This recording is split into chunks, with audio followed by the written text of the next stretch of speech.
바울과 바나바의 뜻이 일치가 되지 않아서요. 그 마가 요한 데리고 가는 문제 때문에 서로 의견이 달라졌어요. 합의점을 못 찾았고 그래서 결국은 갈라지게 됐습니다. 그래서 바울은 실라라는 사람을 선택해서 그와 함께 2차 선교 여행을 이제 출발을 했는데, 방문지는 1차 선교 여행 때 세운 갈라디아 지역의 교회들을 순방하면서 재양육하는 그런 거였는데, 배를 타고 쉬운 길로 가지 않고 산맥을 넘는 육로로 선택을 했습니다. 그래서 수리아에 있는 여러 교회와 또 길리기아에는 바울의 고향인 다소도 있죠. 길리기아에 세워진 교회들을 차례로 방문하면서 그들을 격려하고 믿음을 굳게 세웠습니다. 그리고 갈라디아 지역에 이르러서 더베를 지나서 루스드라 성읍에 이르렀을 때 거기에 신실한 그 청년인 디모데를 만나게 됩니다. 디모데는 주변의 인근 그 이곤 루스드라뿐만 아니라 북동쪽으로 30km 떨어져 있는 그 이고니온에도 참 루스드라의 참 귀한 청년이야, 참 얼마나 신실한지 정말 참 미래가 밝아라고 인정을 받는 그런 청년으로 세워져 있었던 거예요. 그 당시 관습으로는 어린 사람이 그 어른들에게 칭찬을 받고 그 평판이 널리 소문이 날 정도로 하는 것은 쉽지 않은 일인데, 그 정도로 여러 성읍에 여러 교회들이 두루 소문이 났을 정도면 디모데가 얼마나 그 신실한 하나님의 사람으로 성장하고 자라나 있는지 충분히 우리는 짐작할 수 있습니다. 이 바울은 좋은 평판을 받는 청년 디모데를 선교팀에 합류를 시키고 그를 데리고 선교 여행을 계속 나아가길 원했는데요. 그래서 그 바울은 그 선교를 위해서 디모데에게 할례를 행한 것입니다. 본문 3절입니다. 3절, 바울이 그를 데리고 떠나고자 할새 그 지역에 있는 유대인으로 말미암아 그를 데려다가 할례를 행하니 이는 그 사람들이 그의 아버지는 헬라인인 줄 다 알미러라. 디모데의 어머니는 유대인이었는데요, 아버지는 그 헬라 이방인이었습니다. 그 지역에 있는 유대인들은 디모데가 그 아버지가 헬라인이었다라는 걸 다 아는 거예요. 이방인인 거죠. 그래서 할례 받지 않은 디모데가 유대인을 대상으로 이방인에게도 복음을 전해야 되지만 유대인에게도 복음을 전해야 되잖아요. 근데 유대인 대상으로 나아갈 때 그것을 달갑게 여기지 않았던 것이죠. 그래서 디모데가 할례를 받지 않았다면 그 할례파 유대인들이 거센 반발이 있을 수 있고, 또 할례 유무로 인해서 다툼의 불씨를 미연에 방지하고 차단하기 위해서 디모데로 할례를 받게 했던 것입니다. 그래서 바울은 디모데를 데려다가 할례를 행했던 것인데, 이게 왜 성경에 기록되어야 될 정도로 중요한 그 주제냐라고 하는 것을 좀 설명을 드릴게요. 담겨진 중요한 의미가 있습니다. 선교 여행을 떠나기 1년 전에 그 수리아의 안디옥 교회, 바울과 바나바가 목회하는 수리아 안디옥 교회 예루살렘에서 올라온 어떤 그 할례파 유대인 그리스도인들이 믿음으로만 충분하지 않고 너희가 진정으로 변화되었다면 우리 유대인처럼 할례를 받아야만 구원을 받을 수 있다라고 가르친 거예요. 그러니까 이 안디옥 성도들은 굉장히 혼란스러운 거예요. 지금까지 바울과 바나바의 이야기일 때는 십자가 복음으로만, 믿음으로만 충분하다고 됐는데, 믿음 더하기 행함, 율법, 할례로 대표되는 율법을 지켜야 구원을 받는다고 하니까 나중에는 그게 더 그럴듯하게 느껴졌어요. 그렇지, 우리가 이방인인데 유대인처럼 안 되고서 그 복음이 우리에게 전달이 돼서 우리가 하나님의 백성이 된다는 게, 그렇게 믿기만 하면 구원받는다는 게 이게 말이 되나. 그래서 그쪽으로 넘어가 버렸어요. 그러니까 바울이 아무리 설득하고 막 해도 이게 안 되는 거예요. 그래서 안디옥 교회 성도들이 이 문제를 예루살렘 사도들에게 상정을 한 거죠. 그리고 바울과 바나바는 그 문제를 가지고 예루살렘 교회에 와서 이제 제1차 예루살렘 공회가 이루어지게 되는 것인데, 바울은 구원의 조건으로서 할례는 불필요하다, 절대 받을 필요가 없다라고 말한 거죠. 오직 은혜로 믿음으로 구원을 받는다라고 주장을 했습니다. 자연스럽게 공의의 결과는 이방인들 할례를 받지 않아도 된다, 구원은 할례 즉 율법과 무관하다라는 판결을 내리고, 그때 이후로 기독교 역사가 이제 율법 안에서 우리가 자유하게 된 것이고 오직 믿음으로 은혜로만 구원받는다라고 하는 본래의 복음을 순전하게 지키게 되는 결정적 계기가 된 것이죠. 근데 당시 구원의 조건으로서 제시된 할례 문제는 수리아의 안디옥 교회에게만 해당된 게 아니라 모든 교회까지 그게 다 이슈였던 거거든요. 그리고 바울이 세운 갈라디아 지역의 교회들, 더베, 또 루스드라, 또 이고니온, 비시디 안디옥 여러 교회들에까지도 굉장히 그 열정을 품은 할례파 유대인들이 다가가서 바울이 전한 복음은 가짜다. 바울이 무슨 사도냐. 정말 예수님의 복음은 너희들이 먼저 유대인이 되어야 믿음 더하기 이 율법이 이루어져야만 구원을 받는다라고 해서 갈라디아 지역 성도들도 굉장히 혼란을 겪고 바울이 전했던 복음을 버리고 할례파 이 유대인들의 말을 따랐던 거예요. 그 이야기가 바울의 귀에까지 들어가서 분개한 이 사도 바울이 강한 어조로 편지를 쓴 거예요. 갈라디아 성도들을 향해서. 그게 지금 제2차 선교여행이 이루어지기 그 전의 사건입니다. 그래서 그 편지가 먼저 도달이 되었고 갈라디아 성도들이 바울의 편지로 인해서 그 믿음이 회복이 되고 교회들이 회복이 되었다라는 이야기가 또 바울의 귀에도 전달이 돼서 바울은 들뜬 마음으로 다시 갈라디아 지역의 교회를 방문하게 되는데 아마도 디모데가 바울의 편지를 여러 교회들에게 전달하는 역할을 아마 담당하지 않았을까 그런 생각을 합니다. 그래서 여러 교회의 신실한 디모데의 소문을 다 알게 되는 거죠. 추측입니다만은 그래서 지금 방문하는 갈라디아 교회들은 한때 복음을 잃어버렸다가 다시 그 편지를 통해서 믿음이 다시 회복되어서 할례를 받지 않아도 된다. 오직 예수 그리스도를 믿는 믿음으로만 은혜로만 충분하다라고 하는 십자가 복음에 의해서 굳게 세워진 상태였는데 바울은 할례를 절대 받을 필요 없다라고 말하면서 자 이제 그러니까 디모데를 데려다가 할례를 행하는 거예요. 그러니까 참 왜 그랬을까라고 하는 그 아이러니와 모순처럼 보이는 것 가운데 바울의 놀라운 선교적 지혜가 담겨져 있는 거죠. 여기서 우리는 바울의 선교적 유연성을 보게 됩니다. 그러니까 바울은 할례나 무할례나 아무것도 아니었던 거예요. 그렇다고 바울이 할례를 받지 않아도 된다라고 하는 것을 통해서 나는 무할례파다라고 하는 것도 아니에요. 이쪽도 아니고 저쪽도 아니고 나는 오직 예수 그리스도 십자가 복음 그 복음으로만 충분하다라는 거예요. 예수 그리스도가 제일 중요하지 이 복음을 담아내기 그리스도를 담아내기 위한 그릇과 그 모양은 아무래도 괜찮다라고 하는 것이 바울의 입장이었던 거죠. 그에게 중요한 것은 오직 예수 그리스도였던 것입니다.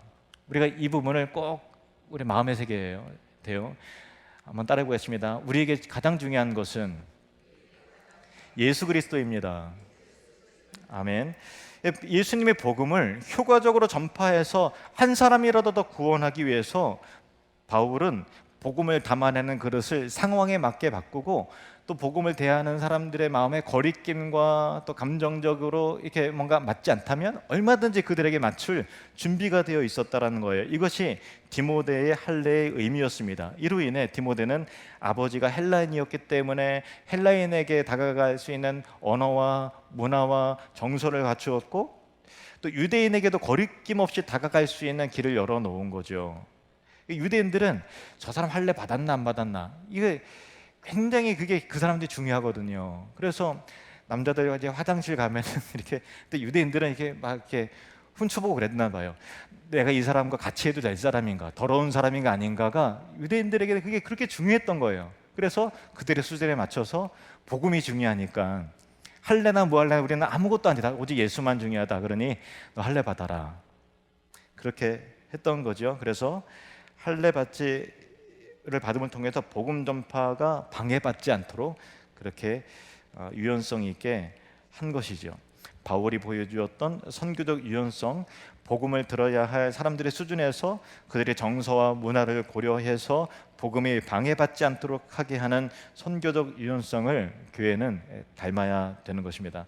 코로나로 인해서 예배가 막 중단이 됐을 때 우리 굉장히 막 속상했잖아요. 그래서 막 화난 기독교인들이 막 이제 광화문 가서 막 집회하고 항의 집회도 하고 막 그렇게 했는데, 한편 기독교의 그 마땅한 권리를 주장하는 입장이, 우리도 기독교인이고 예배가 소중한 걸 아니까 당연히 이해는 되지만, 다른 한편 이게 세상에서는 그것을 윤리적인 관점으로 바라보니까 세상을 향해서 나아가야 되고 그들에게 복음을 증거해야 된다라고 하는 어떤 선교적 관점에서는 우리를 지켜내는 것도 마찬가지로 중요하지만, 선교적 관점에서 손해 본다면 그거는 우리가 좀 심각하게 고민해야 될 부분이 아닌가, 그런 생각을 했던 거죠. 우리가 세상 사람들의 수준과 이해의 눈높이에서 거부감과 거리낌 당하지 않도록 해야 된다라고 하는 것은 선교적 마인드에서 꼭 필요한 부분이에요. 그래서 세상 사람들이 이해하는 언어를 우리가 회복해야 되겠다 해서 시작된 게 헤세드 이야기입니다. 예. 크리스천다운 삶이란 과연 무엇인가? 윤리적 기대와 그들의 눈높이에서 예수 믿는 자의 일상에서의 삶 가운데 잔잔한 감동의 언어로 그들에게 다가가자라는 것이 선교적 마음인 것이죠. 우리는 세상에서 부름받은 하나님의 백성으로서의 구별된 정체성이 있으면서 동시에 세상을 향해 나아가야 되는 그리스도의 제자로서의 선교적 삶을 살아가야 되는 거잖아요. 사실 이 두 마리 토끼를 잡는다는 굉장히 어려운 부분이에요. 근데 우리는 한쪽으로 자꾸 치우치려고 그러거든요. 근데 우리가 계속해서 점검해야 돼요. 우리가 세상에서 부름받는 거룩한 공동체성을 유지함과 동시에 지나치게 문턱이 높아서 세상 사람들이 이해하지 않는 방식의 삶을 살아가고, 이해하지 않는, 정서적으로 전혀 이해되지 않고 공감되지 않는 문화 속에서 우리만 익숙해서 우리끼리 좋은 어떤 우리만의 리그를 만들어내지 않는가라는 것을 우리는 꼭 생각을 해야 돼요. 왜냐하면 우리끼리 좋으면 뭐 하겠어요? 세상을 향해서 나아가는 선교적 자세를 잃어버리면 기독교는 영혼 구원에 결국 실패하게 될 것이고, 그러면 10년, 20년, 반세기도 지나지 않아 교회는 사라지게 될 것입니다. 바울은 선교의 대상인 세상 사람들을 향해 자신의 모습을 얼마든지 바꿀 자세가 돼 있어요. 그게 중요한 게 아니라 예수 그리스도 복음이 중요하니까 그것을 담는 그릇은 내가 얼마든지 바꿀 수 있다, 이 입장이었던 것입니다. 고린도 전서 9장 19절에서 23절 말씀입니다. 내가 모든 사람에게서 자유로우나 스스로 모든 사람에게 종이 된 것은 더 많은 사람을 얻고자 함이라. 유대인들에게 내가 유대인과 같이 된 것은 유대인들을 얻고자 함이요, 율법 아래에 있는 자들에게는 내가 율법 아래에 있지 아니하나 율법 아래에 있는 자와 같이 된 것은 율법 아래에 있는 자들을 얻고자 하며, 율법 없는 자에게는 내가 하나님께는 율법 없는 자가 아니요 도리어 그리스도의 율법 아래에 있는 자이나 율법 없는 자와 같이 된 것은 율법 없는 자들을 얻고자 함이라.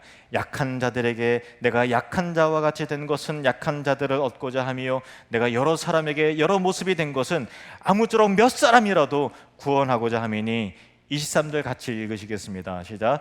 내가 복음을 위하여 모든 것을 행함은 복음에 참여하고자 함이라. 아멘. 우리가 선교적 교회가 되길 원합니다. 복음을 위해서 모든 것을 행할 준비가 되어 있어야 되는 거예요. 왜냐하면 예수님이 너무 소중하니까, 복음이 너무 우리에게 소중하고 영혼을 살리는 것이니까 몇 사람이라도 구원하고자 모든 것을 행할 준비가 되어 있어야 한다는 것입니다. 이것이 선교적 교회인데, 선교적 교회라는 것은 결국은 지역과 열방과 세상, 우리가 속한 이웃들 영혼 구원을 위해서 우리가 익숙한 것을 과감히 버릴 수 있는 자세가 되어야 되는 거죠. 그게 사랑이니까 우리에게 익숙한 것을 바꿀 수 있어야 되는 거예요. 그래서 선교적 교회라고 하면 그냥 해외 선교 많이 하는 교회인가 이렇게 생각할 수도 있는데, 그것도 선교죠. 중요한 선교인데 우리의 삶을 복음적 삶을 살아가는 거예요. 선교적 삶을 살아가고 우리 지역을 선교지라고 생각해서 어떻게 하면 영혼을 구원할 수 있을까? 그때 나는 어떤 태도를 취해야 되는가를 전략적으로 고민하자라는 거죠. 그래서 저는 얼마 전부터 이런 생각을 했어요. 예전에는 나는 제천의 하늘교회 담임 목사야, 그냥 그런 생각만 했는데, 그렇지, 우리 제천도 이 나라도 선교지지. 더 이상 전도가 잘 통하지 않잖아요. 사실은 노방전도 먹히겠어요? 물론 그 자체가 또 귀한 겁니다. 비방하거나 그렇게 전도하시는 분들을 폄하하는 건 절대 아니고요. 하나님께서는 그렇게라도 역사하시지만 확률적으로 좀 이렇게 어려운 시대 속에서 살잖아요. 그러면 내가 제천 지역에 파송받은 선교사라면 뭐부터 어떻게 해야 될까? 내가 선교사라면, 이 지역의 선교사라면 나는 어떻게 이 지역을 복음화시켜야 될까? 그 고민들을 사실은 하기 시작했어요. 코로나 때문에 사실은 생각을 한 거예요. 그래서 헤세드 이야기도 사실 그렇게 한 거고요. 제가 고민하고 생각했던 부분들을 좀 나누려고 그래요. 10년 전에 우리 교회는요, 우리 교회는 젊어라고 하는 생각들이 좀 있었어요. 젊은 교회라고 생각을 했는데 당시 3, 40대 젊은 집사님들이 이제는 4, 50대가 되었습니다. 그리고 20, 30대 젊은 성도님들은 청년들도 그렇게 많지 않은 상황이 된 거예요. 10년 만에. 그리고 우리 교회 중고등부 아이들은 우리 다음 세대 공동체 중에서 중고등부 숫자가 제일 많아요. 왜냐면은 4, 50대가 어른들이 제일 많기 때문에. 그래서 2, 30명 가량 되지만 초등부 아래로는 그 숫자가 점점점 줍니다. 초등부 아래도 점점점 줄어요. 뭐 사역자라든가 선생님이 잘못해서 그런 건 아니고 그만큼 젊은 세대 인구가 줄고 있고 저출산 나라가 되는 것이고 그래요. 그래서 참 고민스러운 거죠. 제가 우리 교회에 부임하고 나서 그 해부터 한 10년, 10여 년 동안 세례식 때 유아 세례가 계속 있었어요. 한 번도 유아 세례를 안 준 적이 없습니다. 근데 10년 지나고 나서 뜨문뜨문 그만큼 출산율이 우리 교회 성도들도 아기가 태어나는 숫자가 줄어들었다. 그 세대가 많이 없다라는 거예요. 이렇게 5년 더 10년 더 가면은 어떻게 될까요? 저도 젊은 목사라는 생각을 늘 했는데 저도 내일 모레면 이제 50이거든요. 그러니까 저도 노안이어 갖고 원고 잘 안 보여요. 그냥 대충 보고서 하는 거예요. 언젠가 돋보기 딱 쓰고 나타나도 그러니 하세요. 여러분이 너무 놀랄까 봐 내가 못 쓰고 있는데 쓰긴 써야 돼요 지금. 요번 주에 쓰냐 다음 주에 쓰냐 뭐 그런 상황인데 안 보여. 이게 핸드폰도 이렇게 펼쳐야 되는데 이 범위를 벗어나면 그때 쓸 건데 지금 이렇게 하면 보이긴 하는데 초점이 안 맞으니까. 근데 이게 더 이상은 안 되잖아요. 거의 끝까지 왔어요. 근데 이렇게 5년, 10년만 지나면 우리 교회도 세대 간의 불균형이 일어날 거고 나이 든 성도는 많지만 젊은 세대도 없는 우리 교회가 어떻게 이렇게 됐지? 안타까운 돌이킬 수 없는 그때 수습하려고 해도 손쓸 수 없는 그런 상황에 이르게 될 거예요. 저도 젊은 세대와의 언어 감각이 없고요.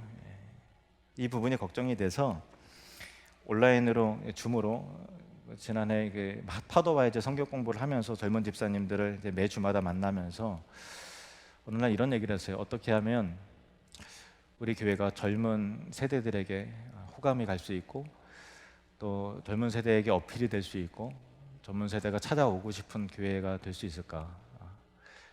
없다는 얘기는 매력을 잃은 거예요.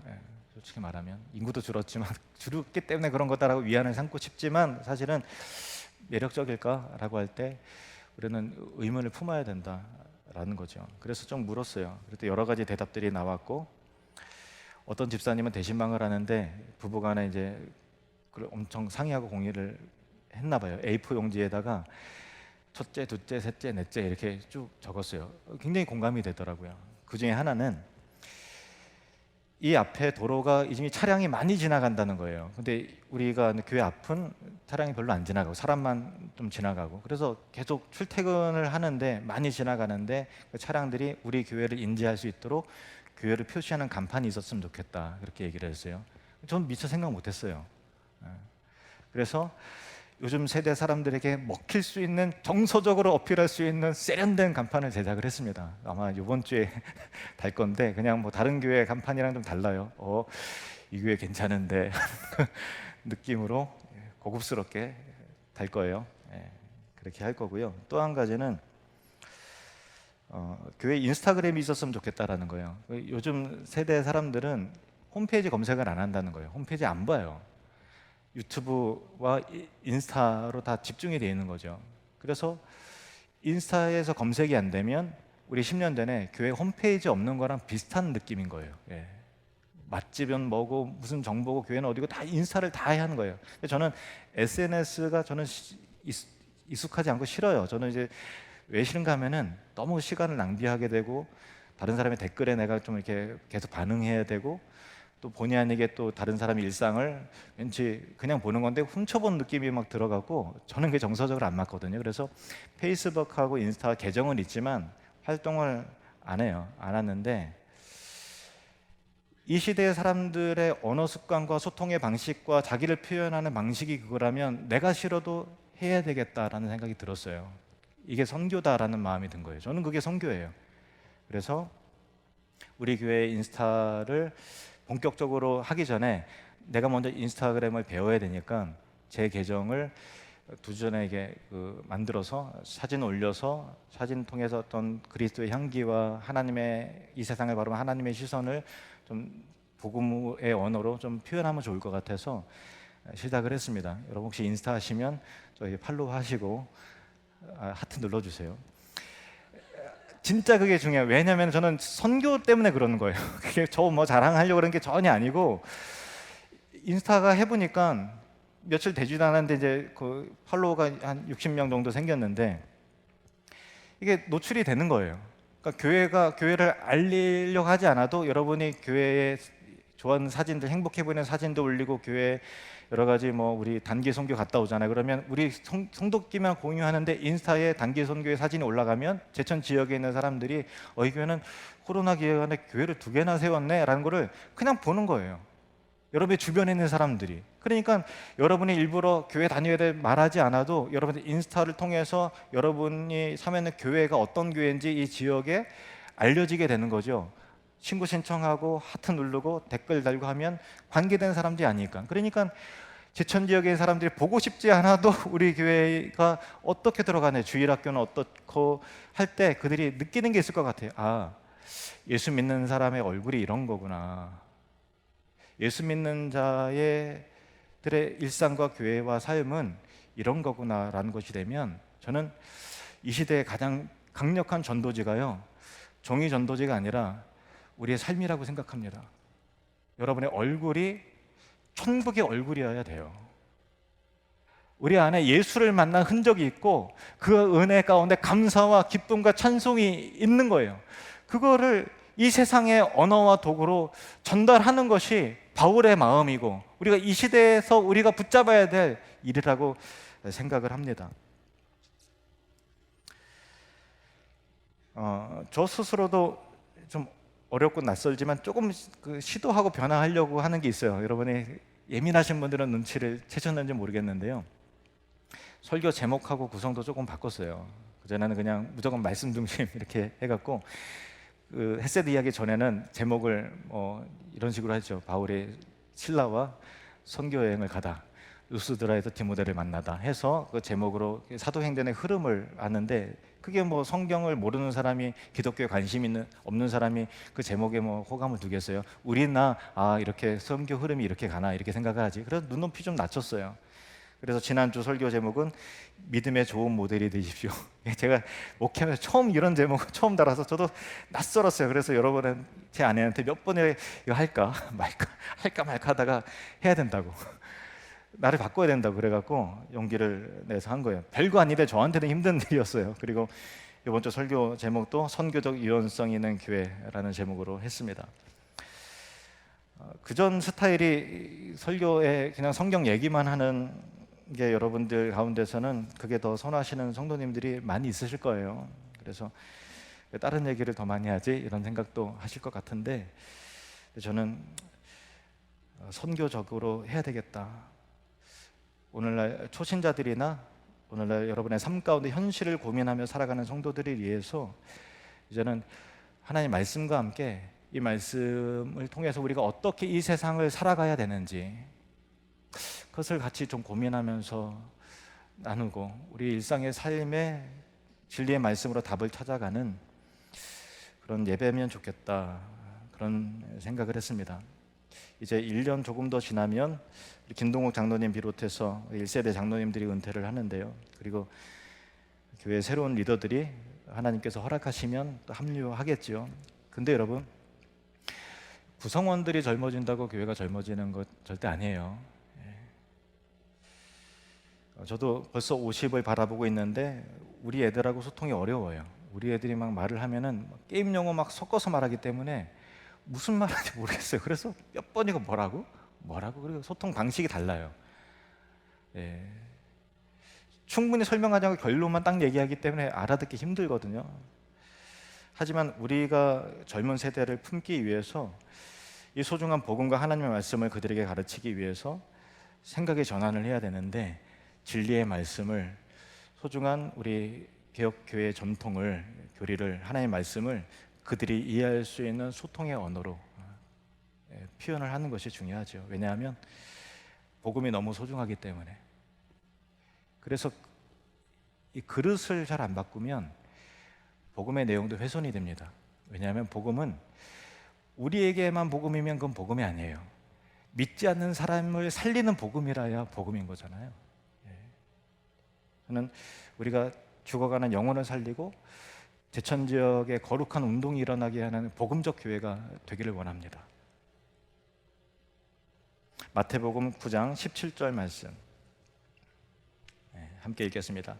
새 포도주를 낡은 가죽 부대에 넣지 아니하나니 그렇게 하면 부대가 터져 포도주도 쏟아지고 부대도 버리게 됨이라. 새 포도주는 새 부대에 넣어야 둘이 다 보존되느니라. 새 포도주는요, 예수 그리스도 복음을 말하는 것이고, 가죽 부대는 복음을 담아내는 틀과 형식을 말하는 것인데, 과거에 10년 전에 우리가 새 부대에 담았네 하지만 시간이 지나면 그것도 낡은 부대가 돼요. 저는 우리 교회가 10년 전에, 10여 년 전에 교회 탐방하고 변화하고 했을 때 그 좀 앞서간다는 느낌 들고 새 부대를 갖췄다라고 생각을 하는데, 지금까지는 버텨왔는데 앞으로도 이게 요즘 세대 사람들에게 먹힐까 할 때 저는 어렵다고 봐요. 다시 한번 우리에게 익숙한 문화를 갖는 것이 아니라 이 세상 사람들에게, 다음 세대에게, 젊은이에게, 우리 10대들에게 어울릴 만한 교회로, 우리 교회의 주류가 40대, 50대, 60대인데 여러분에게 익숙한 언어와 문화를 버리고 이 시대 사람들에게, 젊은 세대에게 맞는 옷을 우리가 같이 좀 갈아입었으면 좋겠어요. 복음이 너무 소중하니까, 예수님 너무 귀하니까.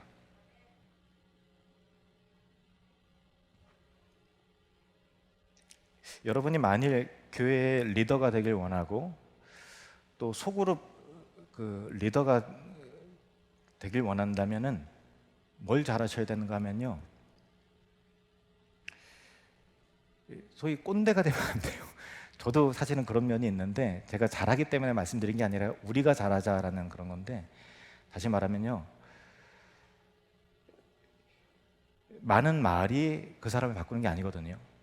말을 적게 해야 돼요. 소그룹을 리더를 하고 이끌려면은 내가 리더가 말을 많이 하면 안 되고 적절한 질문을 통해서 그 사람의 중심에 있는 말을 경청하고 귀 기울여 꺼낼 수 있는 사람이라야 돼요.